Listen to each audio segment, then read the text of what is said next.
Boa noite, estamos começando mais um programa Além da Notícia. Seja muito bem-vindo a você que acompanha a TV Canção Nova no Brasil, em outros países, sempre com um tema de grande interesse nacional e especialmente da nossa família brasileira. Hoje vamos falar sobre transtornos de aprendizagem. 1/3 das doenças infantis acomete o sistema nervoso. A desordem neuropsiquiátrica mais comum que motiva a avaliação neurológica em crianças e adolescentes na idade escolar é a dificuldade no aprendizado. Nossa intenção com o programa de hoje é que pais possam ter a devida orientação quanto aos transtornos de aprendizagem. Daí, poderem buscar um correto diagnóstico e tratamento profissional para que a criança tenha menos prejuízos no estudo e no convívio social. Para conversar conosco, está aqui Carlos Nogueira Alcélio, professor doutor em Neurologia Infantil da UNB, Universidade de Brasília, e chefe da Neuropediatria do Hospital Universitário de Brasília. Bem-vindo, doutor Carlos. Boa noite, obrigado. É uma satisfação toda nossa também estar participando aqui do programa junto com vocês. E eu recebo também nesta noite Ana Paula Rabelo Chaves, neuropsicóloga, especialista clínica do IEPS, Instituto de Ensino e Pesquisa em Saúde e Educação. Boa noite, Ana Paula, bem-vinda. Obrigada, boa noite. Bem, doutor Carlos, o senhor tem experiência na área de medicina, com ênfase em neurologia infantil e neurofisiologia clínica, atuando principalmente nos seguintes temas: epilepsia, adolescência, distúrbio da aprendizagem e EEG na infância. O senhor pode falar um pouquinho desse trabalho que o senhor desenvolve? Isso, eu sou professor da Universidade de Brasília, então sou responsável pela toda a parte de ensino ligada à parte de neuropediatria, adolescência também e pesquisa, que hoje é o nosso grande foco, nosso grande objetivo. Dentro da universidade você está com linhas de pesquisas bem definidas, e nisso entra a parte de desenvolvimento, de estudo de aprendizado, epilepsia, a neurofisiologia clínica, que é a área que eu atuo, que é a eletroencefalografia, para poder contribuir aí junto à população. Certamente é um tema e um trabalho que o senhor faz de grande importância para o nosso povo. Eu só queria confirmar aqui, de 40% a 42% dos alunos nas séries iniciais no Brasil têm dificuldade de aprendizagem, não é isso? Isso, pode apresentar... E por vários motivos. Dificuldade de aprendizado. Só quando a gente fala em dificuldade de aprendizagem, é um tema muito amplo, que você engloba tanto as questões emocionais, as questões pedagógicas, que muitas vezes não tem relação a nenhuma doença, como engloba também as disfunções, que aí tem uma relação com alguma doença, como, por exemplo, a dislexia, transtorno de déficit de atenção e hiperatividade, e outras, DEPAC, transtorno do processamento auditivo central, e outras patologias afins. Muito bem. Bom, a Ana Paula, você é credenciada da Caixa Econômica Federal em avaliação psicológica e do Departamento de Polícia Federal em avaliação do perfil psicológico de candidatos que possam usar arma de fogo. Fala um pouco sobre esse trabalho também. Então, Ronaldo, eu até ano passado estava avaliando o pessoal da superintendência, para portar arma, e aí em função da demanda grande por outros aspectos, eu acabei deixando isso mais de lado, mas fiquei alguns anos com eles nesse aspecto. Hoje em dia, o meu trabalho sempre foi muito focado na clínica, então eu faço avaliações, neuropsicológicas e psicodiagnósticas de crianças e jovens, sobretudo, que apresentam em alguma dificuldade de aprendizagem ou alguma suspeita que possa fazer com que eu, o Alcélio e outros colegas investiguem aí uma possível disfunção neurológica, e não só da neurologia, mas da psiquiatria também. Mas eu percebo que o meu trabalho está muito voltado também à formação continuada de educadores. Então, assim, eu tenho feito um trabalho de qualificação profissional para os nossos educadores, sejam da área pública ou da área privada, em como está fazendo essas intervenções em sala de aula com os jovens que apresentam dificuldades. Porque a gente percebe que eles não só têm as próprias prerrogativas legais, se tem algum laudo de disfunção, mas, sobretudo, de um manejo mais adequado dos professores em estarem lidando com as dificuldades desses alunos, que são muitas. Eu gostaria de pedir a vocês dois que me façam agora uma breve introdução do nosso programa de hoje. Aquela família brasileira, aquele pai, aquela mãe que está em casa, me digam por que é importante nós tratarmos neste programa aqui por 1 hora sobre transtornos de aprendizagem, dificuldades de aprendizagem. Fiquem à vontade. Por que é importante falar deste tema? Bom, o indivíduo como ser humano, ele tem uma característica especial, né? Que é a capacidade de aprender e passar esse aprendizado para uma outra pessoa, né? Então, o aprendizado, ele é algo que é instantâneo, ele já inicia desde lá, enquanto o nenenzinho está lá, ainda intraútero, né? Nasce, o cérebro vai desenvolvendo e o que vai chamar a atenção para o desenvolvimento desse cérebro justamente é a capacidade de aprender, né? Então, o mais importante é que quando a criança nasce, é um cérebro que está ávido por informação. E essa informação, ela vai ser encaminhada para a memória, para que um dia, quando ele for mais velho, essa informação que está lá na memória, ela possa ser resgatada e poder ser passada para frente, né? E assim é o povo. A evolução acontece dessa forma, né? O indivíduo tem que evoluir, a sociedade está evoluindo e isso vem através do aprender. Então, aquele indivíduo que não consegue aprender, ele vai ter dificuldade na questão da sua relação com uma comunidade, com a sociedade, né? E isso vai trazer problemas para ele, em várias áreas de sua vida, profissional, familiar, enfim. E pode até causar problemas a outros. A outros também, né? Com certeza. Ana Paula. A minha percepção é que a família fique realmente atenta a todos os sinais que ela possa perceber com relação aos filhos, né? Então, assim, eu percebo assim, no meu trabalho clínico que é comum a família, normalmente, assim, tem uma certa diretriz, né, para a criança estudar e muitas vezes essa criança não corresponde a essa expectativa parental, né, dos pais de alguma forma. E aí começa a ter uma certa desorganização no funcionamento familiar na hora da rotina estudantil, né, escolar. E aí eu normalmente falo com os pais o quê? Observem, sintam o seu filho, né, a sua filha, porque as estratégias de aprendizado, elas variam de ser humano para ser humano, né? Então a gente tem o desenvolvimento cerebral aí, né, dentro do que o doutor Alcélio estava até colocando aí anteriormente, porém a forma como cada um de nós aprendemos vai de uma série de outras variáveis aí, né?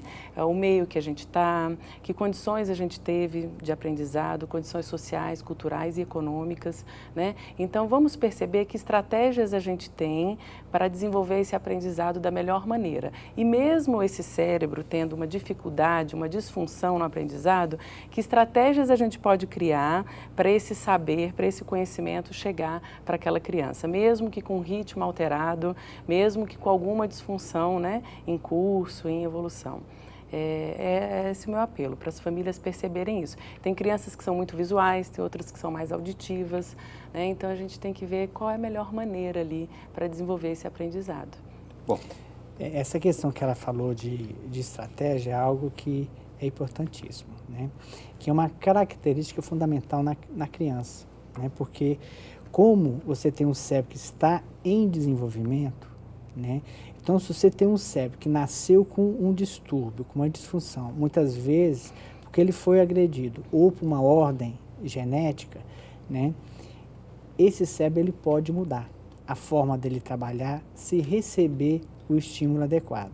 Seja um estímulo físico, que muitas vezes que nós, neuropediatras, chamamos da terapia, às vezes pela fonoaudiologia, pela própria psicologia, psicopedagogia, enfim, seja pelo estímulo químico, que pode ser por medicação. Que, no final das contas, o que vai ocorrer é que as duas partes se encontram e vai se somar para que haja um desenvolvimento adequado.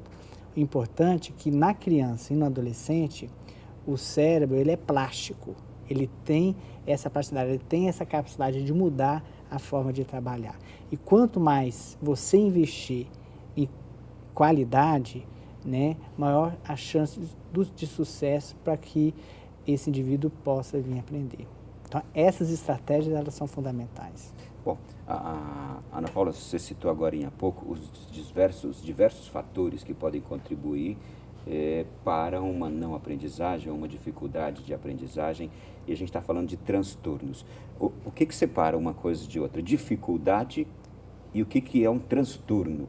Como é que a gente pode separar bem as coisas para que um pai e uma mãe que estão em casa agora nos acompanhando, eles entendam assim, puxa, meu filho ele tem dificuldades por causa de fatores sociais, ambientais, mas para que ele possa identificar também, meu filho tem uma dificuldade que é clínica, que é neurológica. Okay. Como é que a gente separa essas coisas? Tá. Eu costumo dizer o seguinte, que todo distúrbio, toda disfunção neurológica, psiquiátrica gera uma dificuldade no aprendizado. Mas nem toda dificuldade de aprendizagem é ocasionada por uma disfunção, um distúrbio neurológico ou psiquiátrico, né? Então, tudo que a gente tiver relacionado a ritmo, a gente pode pensar em dificuldade. Então, a criança pode ter uma inibição cognitiva por uma má alfabetização, vamos pensar assim. Uma criança não teve uma alfabetização numérica adequada. Não estou falando em descalculia, que já vem a ser um distúrbio, né, uma disfunção. Estou falando de uma dificuldade matemática mesmo, de incorporação dos símbolos.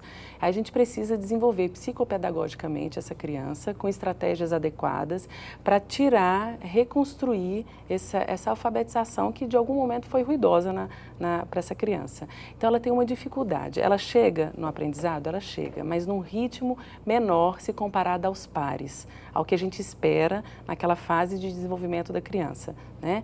E aí a gente tem como trabalhar isso daí de várias formas, né? Se ela já apresenta um transtorno, uma disfunção, né, um distúrbio, né, que é uma perda nesse sentido, aí ela também tem uma dificuldade. E aí a gente vai ter que abarcar ali de mais técnicas, de outras formas para estar ajudando essa criança, como o Dr. Alcélio falou anteriormente, né?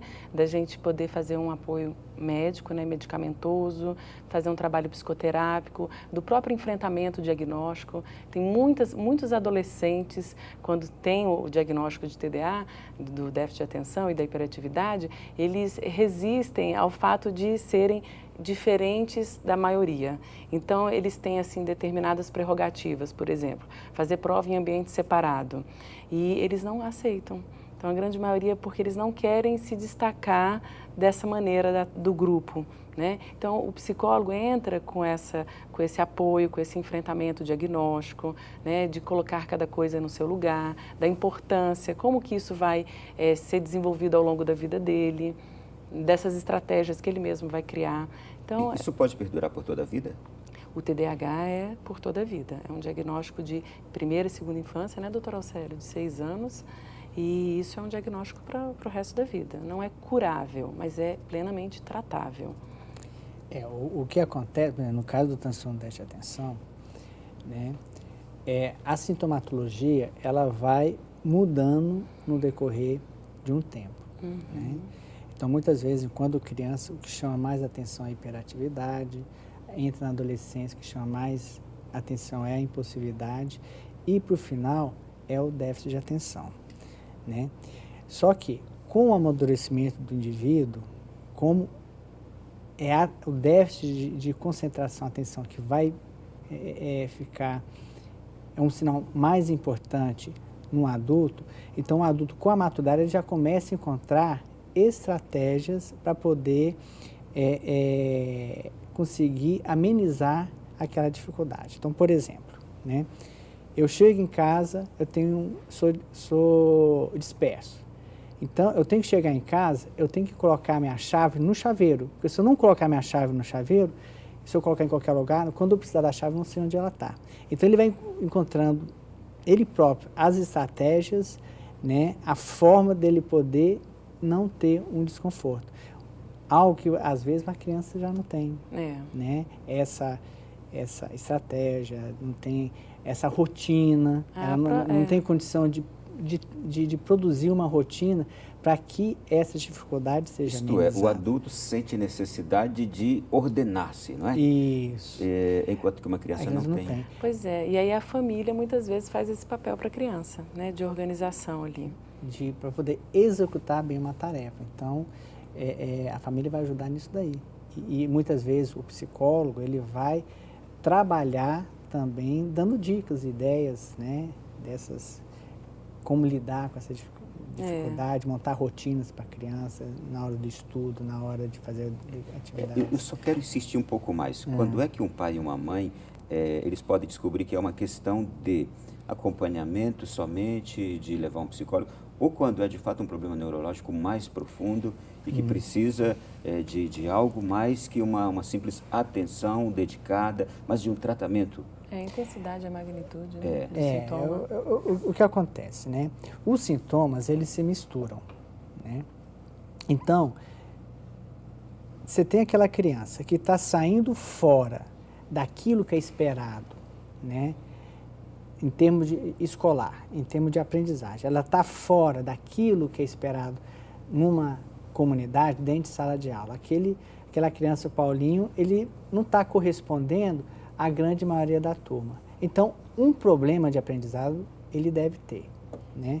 Então, o ideal, o que seria? Né? Se a gente for ver o caminho das pedras. Vamos ver se ele tem um distúrbio, vamos ver se ele tem uma disfunção, né, que justifique isso daí.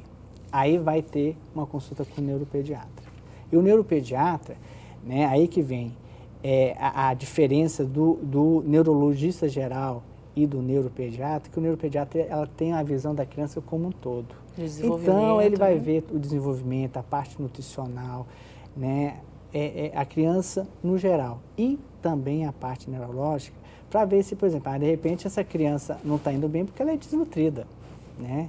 Ela não come bem, então vamos trabalhar essa questão, né? Às vezes ela não está indo bem porque tem um transtorno de déficit de atenção, tem uma epilepsia, né? Tem uma crise de ausência. Então, o neuropediatra ele vai ver se tem esse distúrbio. Se tiver, ele vai começar a tratar.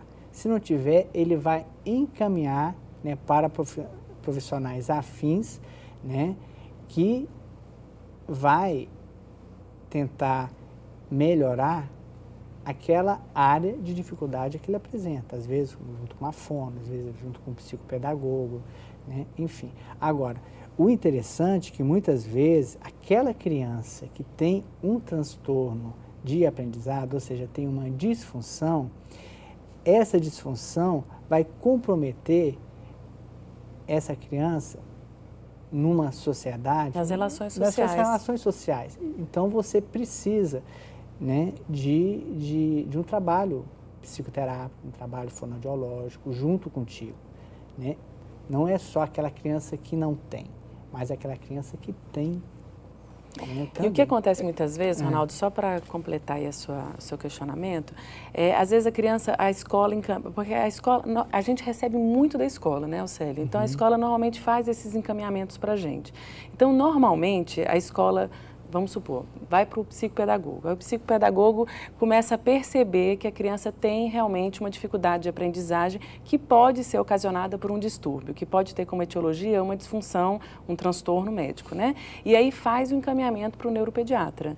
Ou então, muitas vezes, a escola encaminha para o psicólogo. Aí chega lá em mim, eu faço uma avaliação psicodiagnóstica, não entro numa avaliação neuropsicológica, porque eu não tive essa demanda específica, mas durante a avaliação eu já percebo, essa criança, ela está com déficit de aprendizagem, sim. E aí eu peço a ajuda dos colegas, né? Aí encaminho para a equipe médica, de neurologia. Quando a gente vê algum outro distúrbio associado de ordem psiquiátrica, a gente pede ajuda ou do neuropsiquiatra ou do psiquiatra infantil. E aí a gente vai vendo Eu só vou pedir licença a vocês, porque nós temos um intervalinho agora curto, e a gente volta já no próximo bloco, porque uma outra dúvida minha, que eu penso que é um sofrimento para tantas crianças, é quando o pai ou a mãe começam a entender, e até os coleguinhas e muita gente da família, mas você é preguiçoso, mas você é muito burro, mas você é X, Y. E essas coisas fazem um mal muito grande, imagino, vocês vão poder falar com a gente daqui a pouco, no próximo bloco do nosso Além da Notícia.